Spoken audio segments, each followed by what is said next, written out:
Hi friends, இன்னைக்கு நம்ம வீட்டில் எக் ரோல் செய்ய போகிறோம். இப்போ வந்துட்டு நம்ம எப்படி செய்யணும்னு காட்டுறோம்.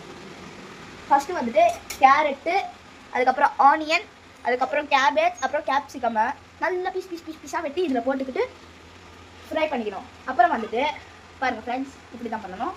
அதுக்கப்புறம் வந்துட்டு ஒரு முட்டை, நிறைய முட்டை உடச்சிட்டு ஒரு பவுலில் ஊற்றிட்டு அதில் உப்பு போட்டு மிக்ஸ் பண்ணிக்கணும். அதுக்கப்புறம் வந்துட்டு இந்த மாதிரி ஆம்லேட் மாதிரி ஊற்றிட்டு அது மேலே சப்பாத்தி போட்டு ஃப்ரை பண்ணிடணும். அதுக்கப்புறம் இங்கே பாருங்கள் ஃப்ரெண்ட்ஸ், இந்த மாதிரி எடுத்து வச்சுக்கணும்.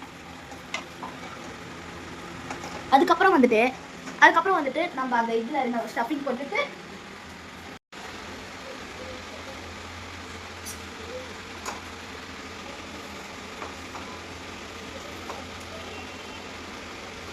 அந்த சப்பாத்தி போட்டுட்டு ஃப்ரை பண்ணுறது வந்துட்டு இப்படி தான் பண்ணணும். இப்படி அழுத்தணும்.